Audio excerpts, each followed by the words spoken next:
Bueno, para analizar entonces esta posibilidad de, por un punto exterior a una recta, pasa más de una paralela, o al menos una paralela.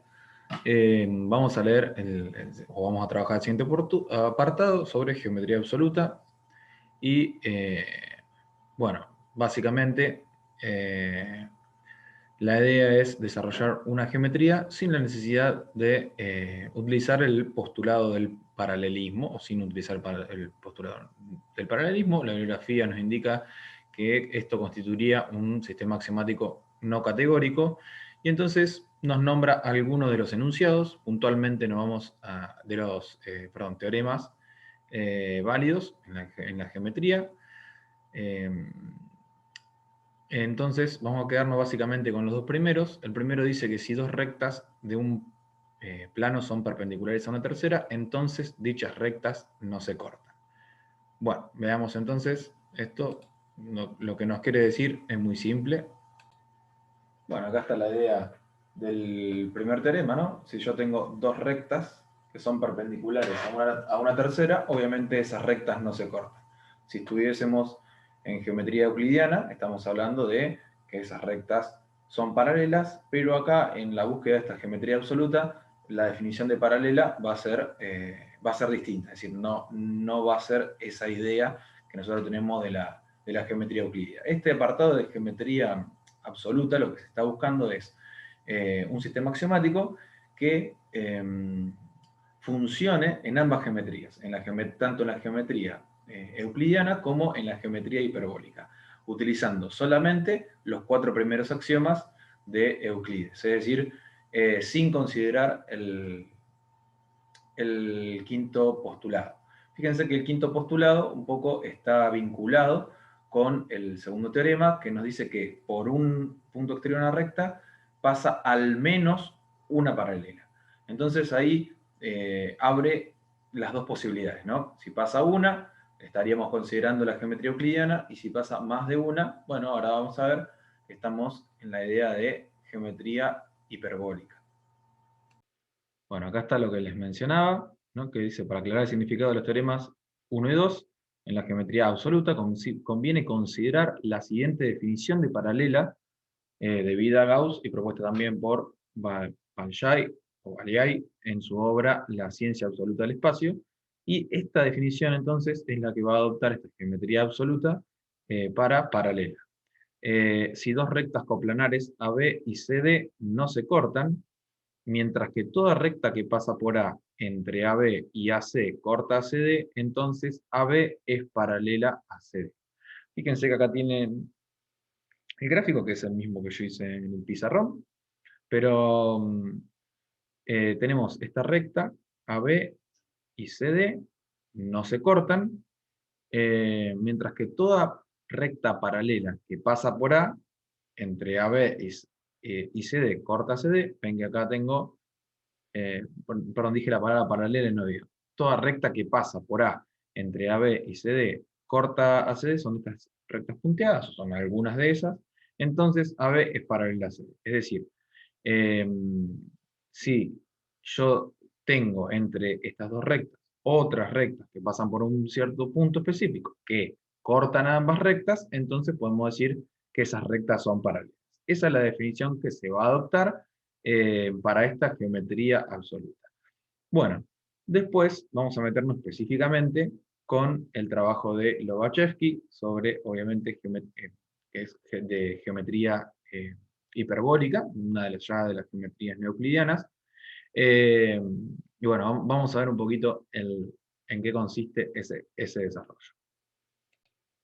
Bueno, acá vamos a trabajar sobre lo que tenía escrito, ¿no? Tengo una recta R, una perpendicular, que en la bibliografía utiliza la nomenclatura, lo llama AC, eh, y bueno, y un punto exterior a la recta A. Como la recta esta que dibujé quedó, pero es la recta que forma un ángulo recto respecto a la perpendicular AC, y a la perpendicular AC en el punto A tenemos una recta que sabemos que es paralela en el sentido de Euclides. Pero vamos a buscar una paralela en otro sentido, que va a ser en el sentido hiperbólico. La idea es entonces que yo tengo dos tipos de rectas, si considero la recta R, la perpendicular a C y el punto A, que son rectas que contienen al punto A, y, o como dice la bibliografía, que pasan por A, y que cortan a la recta R y que no cortan a la recta R. Entonces, dentro del conjunto de las rectas que cortan a la recta R, yo, por ejemplo, si coloco un punto D acá, voy a tener esta recta,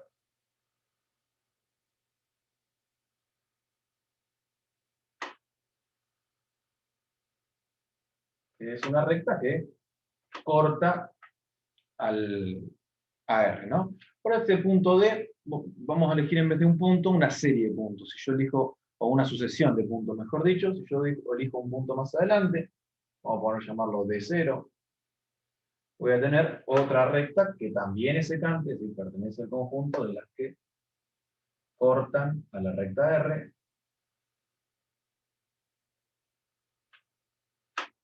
y si elijo otro punto más adelante, D sub 1, voy a tener otra recta que también pertenece al conjunto de las rectas que cortan la recta R o de secantes.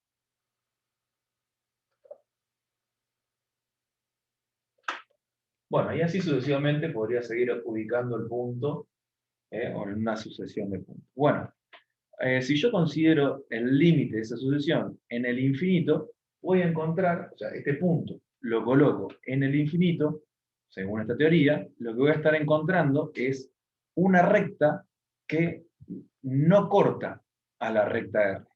¿Por qué coloco ese punto en el infinito? Entonces, vamos a llamar a esa recta paralela. Es decir, va a ser la primer recta que está en el conjunto de las rectas que no cortan a R, que pasan por el punto A. Ahí en la bibliografía está marcada por acá, ¿no? Pensando en esta idea. Esto está como exagerado, ¿no? Pero la idea es que si coloco ese punto en el infinito, voy a encontrar una recta, creo que le pone B, o se llama un punto B cualquiera, y voy a encontrar una recta colocando ese punto en el infinito, que va a ser la primera que no pertenece al conjunto de rectas que cortan a la recta R. Entonces, vamos a decir que esa es la primera de las paralelas de la recta. Porque acá, por ejemplo, puedo visualizar dos paralelas. Si ese ángulo que está acá, ángulo alfa, es menor a un recto, entonces, colocando ese punto D en el infinito, puedo considerar que ese ángulo es menor a un recto, y que esa recta es paralela a la recta CD, o sea, la recta R que está acá.